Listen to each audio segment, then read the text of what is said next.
రోజున స్థానిక టీడీపీ నాయకులు బీటెక్ రవి ఆయనతో పాటు మరికొంతమంది ప్రెస్ మీట్ పెట్టి ఆ ప్రెస్ మీట్లో ఈ సంవత్సరంలో ఏదో సాధించామని చెప్పి చాలా సంతృప్తి చెందినామని చెప్పినారు. అంతవరకే చెప్పింటే మేము కూడా బహుశా రిప్లై ఇచ్చిండే వాళ్ళం కాదేమో అని. దాంతోపాటు ఇటీవల మున్సిపల్ చైర్పర్సన్తో పాటు కొంతమంది కౌన్సిలర్స్, పులివెందుల మున్సిపాలిటీలో ఉన్న అందరు కౌన్సిలర్లు కూడా స్థానికంగా ఉన్న సమస్యల మీద ఆర్డీఓ దృష్టికి తీసుకెళ్లారు, ప్రభుత్వం దృష్టికి తీసుకెళ్లారు. వాటిని సాల్వ్ చేయమని చెప్పి గట్టిగా అడిగే కార్యక్రమం చేసినారు. దాన్ని ఆయన ఎంత వెటకారంగా మాట్లాడినాడంటే, అంటే చైర్పర్సన్ కానీ ఆయనతో పాటు వెళ్ళిన కౌన్సిలర్లు కానీ వాళ్ళు వెధవలు అనుకోవాలన్నా అమాయకులు అనుకోవాలన్నా అని చెప్పి వాళ్ళ గురించి వెటకారంగా ఈయన బీటెక్ రవి గారు మాట్లాడడం జరిగింది. ఇంకా బహుశా ఆయనకి ఎవరో సలహాదారుడు కూడా ఉన్నారంట, మెడికల్ కాలేజీ పక్కన ఉంటాడంట సలహాదారుడు అని కూడా చెప్పినాడు. ఆయన దగ్గర సలహాలు కూడా తీసుకోమని కూడా చెప్పినాడు. మరి బహుశా ఆయన సలహా ఇయ్యలేదేమో, మెడికల్ కాలేజ్ పక్కనే కదా ఉండేది, ఆయన సలహా ఇయ్యలేదా? ప్రైవేటీకరణ మెడికల్ కాలేజీలు చేస్తే పేదలు నష్టపోతారు అని ఎప్పుడు మీకు సలహా ఇవ్వలేదు ఆయన? అండ్ ఆ ఆస్పెక్ట్ పక్కన పెడితే, మున్సిపాలిటీలో కౌన్సిలర్స్ కావచ్చు, చైర్పర్సన్ గారు కావచ్చు, లేకుంటే మా ఇన్ఛార్జ్ మనోహర్ రెడ్డి గారు కావచ్చు, వీళ్ళందరూ కూడా పోయిన ఇష్యూస్ ఏంటి? ఒకటి, ఊర్లో రేషన్ డిస్ట్రిబ్యూషన్ సరిగ్గా జరగడం లేదు. ఈ రేషన్ డిస్ట్రిబ్యూషన్ అనేది కనీసం 30 to 40% కూడా ప్రజలకు అందడం లేదు. 60-70% మొత్తం అక్రమ రవాణా జరిగి నీకు మిస్యూజ్ అయ్యి దాన్ని మళ్ళీ పాలిషింగ్ చేసి ఎక్స్పోర్ట్ చేసే కార్యక్రమం చేస్తున్నారు. అత్యంత దారుణంగా రేషన్ డిస్ట్రిబ్యూషన్ జరుగుతూ ఉంది. దీన్ని చక్కదిద్దండి, పేదలందరికీ కూడా రేషన్ వచ్చే విధంగా, రేషన్ బియ్యం వచ్చే విధంగా చర్యలు తీసుకోండి అని చెప్పి ఒకసారి ప్రభుత్వం దృష్టికి తీసుకెళ్లారు మా చైర్పర్సన్, కౌన్సిలర్స్ అందరూ కలిపి. రెండోసారి స్థానికంగా మనం దాదాపు 1000 ఇళ్ళు, దాదాపు 10,000 ఇళ్ళు దగ్గర మన జేఎన్టీయూ దగ్గర బ్యాక్ సైడ్ మన లేఅవుట్లో మనం తీసుకొచ్చాం. అక్కడ కావచ్చు, బాపనపల్లి దగ్గర కావచ్చు. సో ఈ 10,000 ఇళ్ళు, దాదాపు 8 నుంచి 9,000 ఇళ్ళు, ఈ ఇళ్లకు సంబంధించి ఈ 18 మాసాల్లో ఎటువంటి పురోగతి లేదు. కనీసం 1 లక్ష రూపాయల పని కూడా జరగలేదు. ఆ ఇల్లు కంప్లీట్ చేసి పేదలకు అప్పగించండి. ఆ ఇల్లు గతంలో ఒక దశకు తెచ్చిన రాక్రీట్ సంస్థ ఏదైతే, రాప్తాడు ప్రకాష్ రెడ్డి వాళ్ళ సంస్థ ఏదైతే ఉందో, ఆ సంస్థ పులివెందులతో పాటు అనేక చోట్ల వాళ్ళు ఈ వర్కులు చేసినారు. వాళ్ళకు పెండింగ్ బిల్స్ ఉన్నాయి. ఆ పెండింగ్ బిల్స్ రావాలన్న కారణంతో వాళ్ళు హైకోర్టుకు పోయి స్టే తీసుకొచ్చినారు. కానీ ఇక్కడ చిన్న విషయం ఏంటంటే, నేను హౌసింగ్ అధికారుల దృష్టికి, ఎండీ దృష్టికి కూడా గతంలో తీసుకెళ్ళిన, ఇప్పుడు సంవత్సరం క్రితమే తీసుకెళ్ళిన. పులివెందుల హౌసింగ్ కాలనీ వరకు పేమెంట్ ఇవ్వాల్సిన దానికంటే ఇంకా 10 రూపాయలు ఎక్స్ట్రా పేమెంటే జరిగింది. హౌసింగ్ కార్పొరేషన్ ఎండీ ఈ ప్రభుత్వంకు కొంచెమైనా పులివెందుల మీద చిత్తశుద్ధి ఉంటే, పులివెందుల హౌసింగ్ కాలనీకి మేము ఇంకా పేమెంట్ ఎక్సెసైజ్ చేసినాము, ఇక్కడ ఎటువంటి పెండింగ్ పేమెంట్ లేదు, కాబట్టి కోర్టు ఏదైతే స్టే ఇచ్చిందో ఆ స్టే నుంచి పులివెందుల హౌసింగ్ కాలనీని మాత్రం వెకేట్ చేయండి అని చెప్పి ఒక చిన్న అఫిడవిట్ వేస్తే కనుక హౌసింగ్ కార్పొరేషన్ వాళ్ళు పులివెందుల హౌసింగ్ కాలనీని అందులో నుంచి వెకేట్ చేస్తారు, ఆ కోర్టు స్టే నుంచి. ఆబ్వియస్గా ఇక్కడ పనులు ముందుకు కదిలే అవకాశం ఉంటుంది, కంప్లీట్ అయ్యి పేదలు అందులో చేరే అవకాశం కూడా ఉంటుంది. ఆ విషయమై మా వాళ్ళు ప్రభుత్వం దృష్టికి తీసుకెళ్తే అది పట్టించుకోవడంలా. ఇప్పుడు కూడా చెప్తా ఉన్నాం, చాలా సింపుల్ ఇష్యూ అది. మీరు ఒక అఫిడవిట్ కోర్టుకు వేయండి, పులివెందులలో పేమెంట్ పూర్తిగా వచ్చింది కాబట్టి పులివెందులను వెకేట్ చేయండి, కోర్టు స్టే నుంచి వెకేట్ చేయండి అని చెప్పి హైకోర్టు దృష్టికి తీసుకోకపోతే తప్పకుండా కోర్టు వెకేట్ చేస్తుంది, పులివెందుల హౌసింగ్ కాలనీని ఎగ్జామ్ చేస్తుంది. ఆబ్వియస్గా ఇక్కడ పనులు ముందుకు తీసుకెళ్ళొచ్చు. ఆ విషయంలో మీకు ఎటువంటి చిత్తశుద్ధి లేదు. 18 మాసాలు అవుతుంది, కేవలం మమ్మల్ని విమర్శించడం తప్ప మీరు సాధించింది శూన్యం, ఏమీ లేదు. మూడవది అతి ముఖ్యమైనది, మా వాళ్ళు మా చైర్మన్ గారి ఆధ్వర్యంలో నియోజకవర్గ మొత్తానికి సంబంధించిన వాటర్ గ్రిడ్ పనుల గురించి ఆర్డీఓ గారిని కలిసినారు. జగన్మోహన్ రెడ్డి గారు ముఖ్యమంత్రిగా ఉన్నప్పుడు ఈ నియోజకవర్గంలో ప్రతి ఇంటికి తాగునీరు ఇవ్వాలన్న ఉద్దేశంతో 480 కోట్ల రూపాయలతో వాటర్ గ్రిడ్ స్కీమ్ని మంజూరు చేసినారు. మంజూరు చేసి ఆయన ముఖ్యమంత్రిగా ఉన్న నాటికి 60 నుంచి 65% పనులు కూడా పూర్తి చేసినారు. ఆ పెండింగ్ పనులు పూర్తి చేయమని చెప్పి ఆర్డీఓ గారిని కలిస్తే ప్రభుత్వం దృష్టికి మా మున్సిపాలిటీ, మా చైర్మన్, మా కౌన్సిలర్లు తీసుకెళ్తే దాన్ని వక్రీకరించి పులివెందుల్లో 40 ఏళ్ళుగా వైఎస్ వాళ్ళే ఉన్నారు, సర్పంచ్గా, మున్సిపల్ చైర్పర్సన్గా అన్నీ ఉండారు, మరి మీరు నీళ్ళ సమస్య ఉందని చెప్పి మా దృష్టికి తీసుకొని వస్తారా అని చెప్పి అంటారు. అసలు నాకు బుర్ర ఉందనుకోవాలనా లేదనుకోవాలనా? బేసికల్గా ఒకటి ఆలోచించండి. పులివెందులకు ఇప్పటి వరకు ఈ వాటర్ గ్రిడ్ రాకమునుపు, ఈ వాటర్ గ్రిడ్ స్కీమ్కు జగన్మోహన్ రెడ్డి గారు శంకుస్థాపన చేయకముందు వరకు పులివెందులలో ఒకటి మన నియోజకవర్గంలో ప్రధానంగా సిబిఆర్ నుంచి 140 పల్లెల స్కీమ్ ఒకటి నడుస్తూ ఉంది. ఇది అందరికీ తెలిసిన విషయమే. అదేవిధంగా వేంపల్లెలో అయితే గన వేంపల్లె పాపాగ్ని నుంచి వేంపల్లె టౌన్ ప్లస్ ఒక 18 పల్లెల స్కీమ్ అదొకటి నడుస్తూ ఉంది. చక్రాపేట మండలంలో అయితే గన రాచుపల్లె డ్రింకింగ్ వాటర్ స్కీమ్ ఒకటి నడుస్తుంది. పాపాగ్ని నుంచి చక్రాపేట మండలం స్కీమ్ నడుస్తుంది. దీనికి సంబంధించిన మెయింటెనెన్స్కు ప్రతి ఏడాది కూడా జిల్లా పరిషత్ టెండర్లు పిలుస్తూ ఉంటుంది. ఇవి మనకు అందుబాటులో ఉన్న పథకాలు.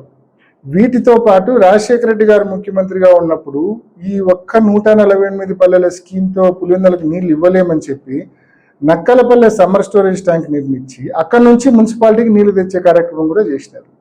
ఆ తర్వాత నీళ్ళ సమస్యలు ఎక్కువ ఉంటే ఉల్లిమెల్ల దగ్గర ఒక 5-6 బోర్లు వేసినాం. కదిరి రోడ్లో కూడా ఒక 5-6 బోర్లు వేసి అవి కూడా మున్సిపాలిటీకి నీళ్ళు ఇచ్చే కార్యక్రమం చేస్తున్నాం. నీళ్ళ విషయంలో ఎక్కడే కానీ రాజీ పడకుండా, ఎక్కడే కానీ ఎటువంటి ఇబ్బంది లేకుండా నీళ్ళు ఇచ్చే కార్యక్రమం ఇన్నేళ్ళుగా చేస్తూ ఉన్నాం. సో దీన్ని శాశ్వతంగా ఇప్పుడున్న ఈ పథకాలకు సంబంధించిన మెయింటెనెన్స్ ఎక్కువ అవుతా ఉంది.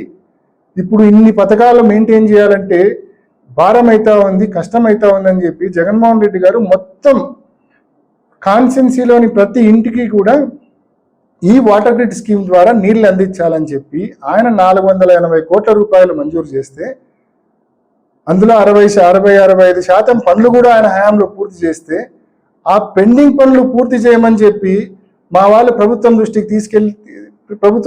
దృష్టికి తీసుకెళ్ళడం తప్ప?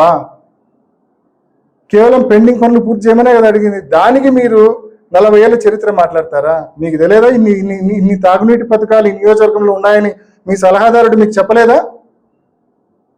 సిబిఆర్ నుంచి 148 పల్లెల స్కీమ్ ఉందని, అదేవిధంగా నక్కలపల్లె నుంచి పులివెందులకు నీళ్ళు వస్తాయని, ఉల్లిమెల్ల దగ్గర నుంచి అదేవిధంగా కదిరి రింగ్ రోడ్ నుంచి మున్సిపాలిటీకి నీళ్లు తీసుకుంటారని, అదేవిధంగా వేంపల్లెకు పాపాగ్ని నుంచి తీసుకుంటారని, చక్రాపేటకు పాపాగ్ని నుంచి తీసుకుంటారని ఇంతకాలం నడిచిన పథకాల గురించి మీకు అవగాహన లేదా? మీ సలహాదారుడు మీకు చెప్పలేదా మీకు ఇవన్నీ? ఏమాత్రం బుద్ధి లేకుండా, ఏమాత్రం జ్ఞానం లేకుండా, ఏమాత్రం అవగాహన లేకుండా బోగస్ మాటలు. నీ పేరు ముందు బీటెక్ అనేది ఎంత బోగస్సో నీ మాటలు కూడా అంతే బోగస్. ఈ బోగస్ మాటలు పక్కన పెట్టమని చెప్పి ఈ బీటెక్ రవి గారికి నేను హితవు పలుకుతా ఉన్నా. ఇంకొకసారి, ఇప్పుడు అధికారంలో ఉండేవాడు పని చేయాలా, మాటలు చెప్పకూడదు. నేను లాస్ట్ 5 ఏళ్ళు చేసిన పని అదే. అధికారంలో ఉన్నోళ్ళు పని చేయాలా, మాటలు చెప్పకూడదు. ప్రతిపక్షంలో ఉన్నోళ్ళు సమస్యలు లేవనెత్తాలా.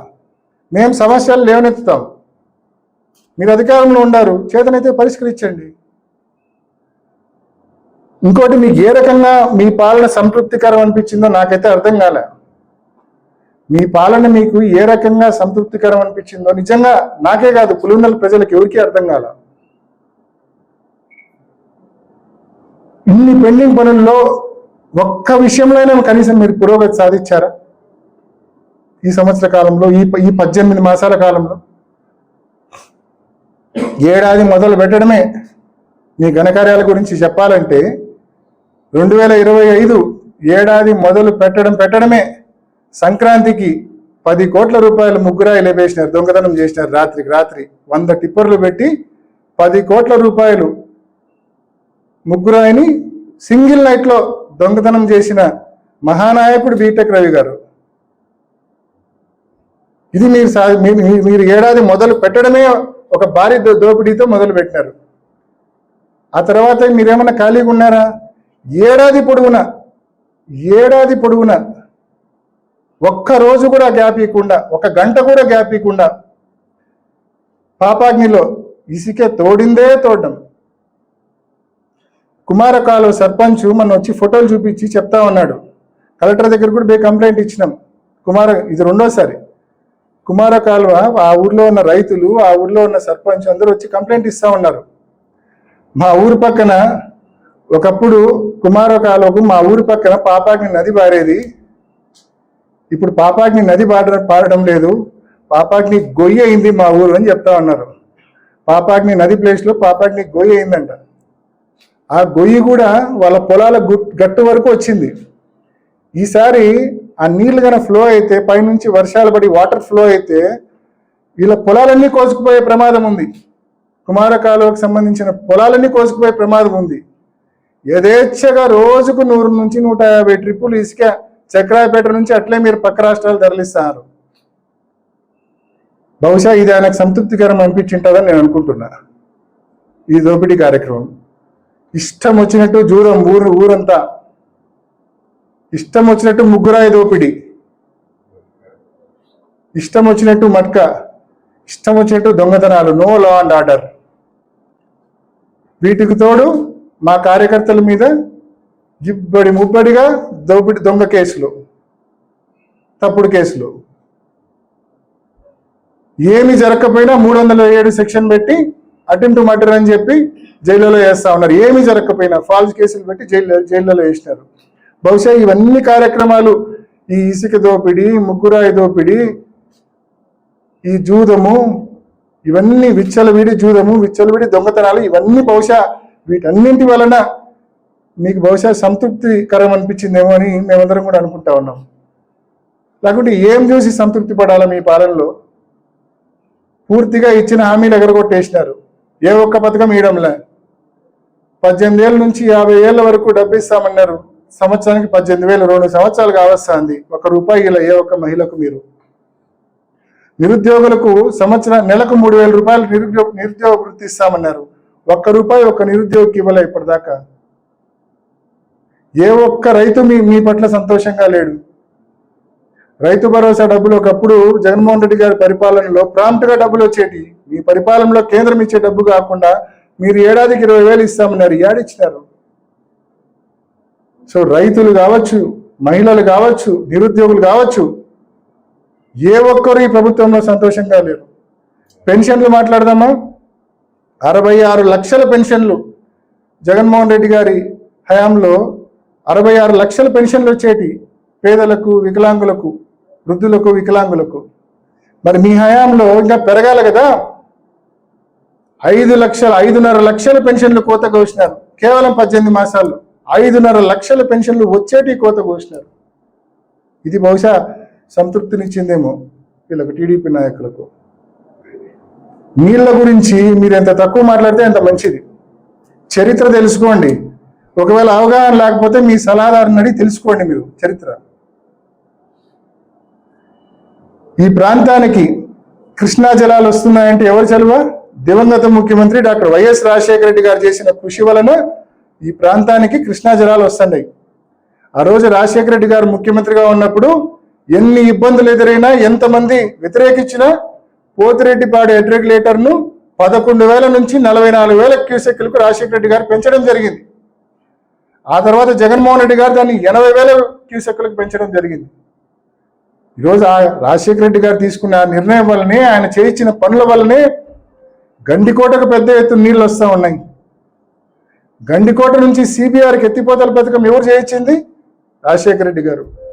గండికోట నుంచి పైడిపాలెంకు ఎత్తిపోతల పథకం ఎవరు చేయించింది? రాజశేఖర రెడ్డి గారు. కృష్ణా జలాలు ఈ ప్రాంతానికి వచ్చినాయంటే కారణం రాజశేఖర రెడ్డి గారు. గండికోటలో 5-6 టీఎంసీలు కూడా పెట్టలేని పరిస్థితుల్లో 1000 కోట్ల రూపాయల R&R ప్యాకేజ్ ఇచ్చి 26 టీఎంసీలు పెట్టే దిశగా మరి 1000 కోట్ల ప్యాకేజీ చెల్లించింది ఎవరు? జగన్మోహన్ రెడ్డి గారు ముఖ్యమంత్రిగా ఉన్నప్పుడు ముంపు గ్రామాలకు 1000 కోట్ల రూపాయలు చెల్లించి ఇవాళ గండికోటలో 26 టీఎంసీలు నిల్వ చేస్తా ఉన్నామంటే అది జగన్మోహన్ రెడ్డి గారు ఇచ్చిన 1000 కోట్ల రూపాయల R&R ప్యాకేజీ వల్ల. సిబిఆర్లో మనం ఏనాడు 5 టీఎంసీలను పెట్టి నిల్వ చేసుకోలేదు. మనం సిబిఆర్లో ఇవాళ మనం 10 టీఎంసీలు నిల్వ చేసుకుంటున్నాం. ఎలా నిల్వ చేసుకుంటున్నాం? 4 గ్రామాలకు 270 కోట్ల రూపాయలు జగన్మోహన్ రెడ్డి గారు ముఖ్యమంత్రిగా ఉన్నప్పుడు R&R ప్యాకేజీ చెల్లించి సిబిఆర్లో ఇవాళ మనం 10 టీఎంసీలు నిల్వ చేసుకోగలుగుతా ఉన్నాం.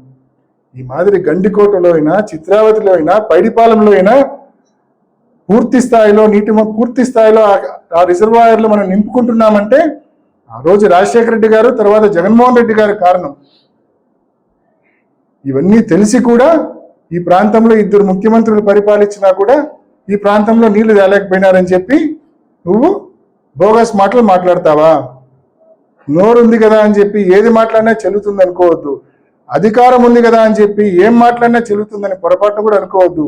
ఈ ప్రాంతంలో రైతులందరికీ తెలుసు, ప్రజలందరికీ తెలుసు, ఈ ప్రాంతానికి సంబంధించిన సాగునీటి విషయంలో, తాగునీటి విషయంలో దివంగత నాయకుడు వైఎస్ రాజశేఖర రెడ్డి గారు కావచ్చు, అదేవిధంగా జగన్మోహన్ రెడ్డి గారు కావచ్చు, ఎంత కృషి చేశారనేది, ఎంత సాధించారనేది ప్రతి రైతుకు, ప్రతి ఒక్కరికి కూడా తెలుసనే విషయాన్ని మనవి చేస్తూ, మరి ఖచ్చితంగా ఇకపై ఇటువంటి బోగస్ మాటలు పక్కన పెట్టి నిజంగా ఈ ప్రాంతం అభివృద్ధి పట్ల శ్రద్ధ పెట్టమని చెప్పి వారికి హితవు పలుకుతా ఉన్నాం.